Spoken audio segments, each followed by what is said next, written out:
welcome to this explainer. Today, we're jumping right into a seriously fascinating historical blueprint. It was originally delivered way back on June 16, 1991 at the Hiroshima International Conference Center. We are breaking down Chapter 5 of Ryuho Okawa's lecture series titled, What is the True Dharma? Now, what makes this source material so compelling is that it serves as a strict, almost mechanical framework for evaluating spiritual belief systems.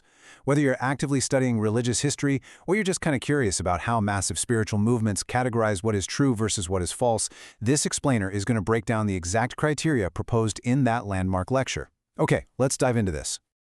Here's our roadmap for the explainer today. We'll be looking at 1. Japan's third religious boom, 2. Identifying true teachings, 3. The threat of false religions, 4. Recognizing and removing spirits, 5. The pillars of practice, and 6. Building a spiritual utopia. All right, Section 1, Japan's third religious boom. To really understand why this framework was created in the first place, we got to look back at the cultural landscape of 1991 Japan. This era was actually known as the third religious boom, and the 60% brilliantly illustrates the sheer scale of that societal shift. According to the source material, public belief in the afterlife and the spiritual realm just absolutely skyrocketed during this period. Just a few years prior, surveys showed only 20 to 30% of the Japanese public believed in the afterlife. By 1991, that number had surged to nearly 60%. People were actively seeking spiritual answers on a massive scale. But, as you might guess, this huge demand created an incredibly chaotic spiritual marketplace. The lecturer points out that there were nearly 200,000 active religious groups in Japan at that time. I mean, that's enough to populate a whole city just with different religious sects. Everyone was claiming to have the ultimate truth, they're competing for followers, and honestly, making the religious world look pretty messy and corrupt. This staggering number is the exact catalyst for the speaker's core question regarding the right and wrong of new Japanese religions. With all that noise, how do you actually distinguish a true religion from a false one? Section 2. Identifying True Teachings. To cut right through that noise, the lecturer establishes a concrete filtering framework. The speaker insists on laying down some really clear, objective markers for legitimate teachings. The foundational concept here is the true Dharma, or shobo in Japanese. The lecture defines this very simply but strictly as the true teachings flowing directly from God or Buddha. The entire purpose of this 1991 lecture revolves around preserving this specific concept. But you know, anyone can claim their teachings come from a divine source, right? So how is it actually proven? Well, this is where the framework gets highly specific. It establishes the 3 signs of true teachings from God and Buddha. And according to the lecture, a teaching claiming to be the true Dharma must possess all 3 of these signs. First up is mansho, or written proof. Basically, the teachings have to be articulated in clear, accessible words and books. Second is risho, logical proof. This means the religion must logically explain the laws of the mind and the strict cause and effect of human actions. Finally, gensho, or actual proof. This refers to spiritual phenomena, like channeling messages, but strictly for the purpose of proving the afterlife and the existence of the soul. The absolute crucial takeaway here is that a valid religion has to have all 3 in perfect balance. Section 3. The Threat of False Religions. Now, what happens when a group doesn't meet those 3 criteria? The speaker draws a really hard line between true and false spiritual phenomena, issuing some severe warnings about the threat of false religions in that incredibly crowded 1991 marketplace. True phenomena, they argue, must always lead to genuine human happiness and inner growth. False phenomena, on the other hand, are called out as flashy miracles performed just for profit, or selling superficial charms, where people just write their names on wood to be burned for good luck. The lecture heavily critiques groups that promise easy salvation or magical karma removal without ever demanding any moral self-reflection from the individual. So here are the specific red flags the speaker tells the audience to look out for. False religions often offer what they call sweet bait. They teach that your suffering will just magically fade away, totally avoiding any personal responsibility. Another major red flag? Inciting conflict and destruction instead of love. The speaker even drops this fascinating anecdote about a deceased leader of a different religious group who supposedly fell to hell. Why? Because that leader mistakenly believed that building a spiritual utopia meant hoarding expensive paintings and opening a lavish art museum, completely ignoring the inner spiritual purity of his actual followers. Section 4. Recognizing and removing spirits. This leads us to a really unique, mechanics-based part of the framework, simple checkpoints for recognizing demon or spirit possession. The lecture doesn't treat this as some spooky mystical magic, but rather as a predictable, almost physical law. The speaker brilliantly states that the world of the mind is exactly like a radio or television dial.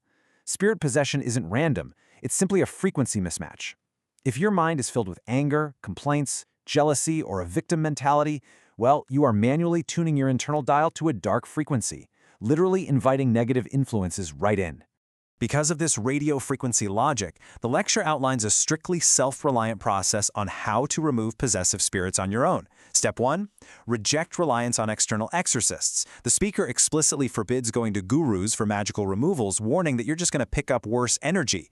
Instead, Step 2, the individual absolutely must engage in deep self-reflection and study. Step 3, consciously shift your mindset away from complaints. And finally, Step 4, by choosing to tune your internal frequency back to the light, that negative influence naturally just drops away, because the frequencies no longer match. The source material goes on to describe the symptoms of this successful tuning with almost medical precision. It's fascinating. When a negative influence is removed through your own self-reflection, you will physically feel your body and shoulders become drastically lighter. A pale, gloomy face will suddenly become rosy and bright. Your chest will literally feel warm. Mentally, a paranoid, dark worldview instantly shifts to optimism, and you just naturally start seeing the good in other people. It's presented as a highly visceral, totally self-verifiable experience. Section 5. The Pillars of Practice. So let's say a person has cleared their mind and identified the true teachings. What do they actually do next? The speaker lays out an actionable roadmap consisting of 3 pillars of practice. First is exploration, cultivating what's called the Bodhi mind to seek enlightenment and self-improvement. Second is learning, rigorously studying the truths and teachings. This is actually seen as a mandatory shield against negative spiritual influences. And third is missionary work. Now, this isn't framed as some corporate growth tactic. It's a mandatory duty of love. The analogy uses a school teacher. It's not enough to just study for yourself. If you've found a light in the darkness, you have a strict ethical obligation to guide others. The lecture also impartially categorizes how people react when they encounter these teachings. You have superior seekers. These are folks who grasp the truth the moment they read a single page, which is supposedly due to deep spiritual study in their past lives. Then there are average seekers. They require a bit more time, reading multiple books, and talking it out with friends before it finally clicks. And finally, inferior seekers simply cannot grasp the teachings no matter how much they read or listen. The speaker attributes this to a complete lack of past life preparation or even an active preference for darker teachings. A crucial part of this whole practice involves joining the Sangha, which is a traditional Buddhist term, but the lecture provides a very strict, specific definition of what this means in a modern context. It defines the Sangha as the rules, norms, and shared discipline of the spiritual community. And let me tell you, this is a point the speaker hammers home aggressively. Taking refuge in the Sangha means adhering to the community's ethical rules. It absolutely does not mean worshiping human leaders.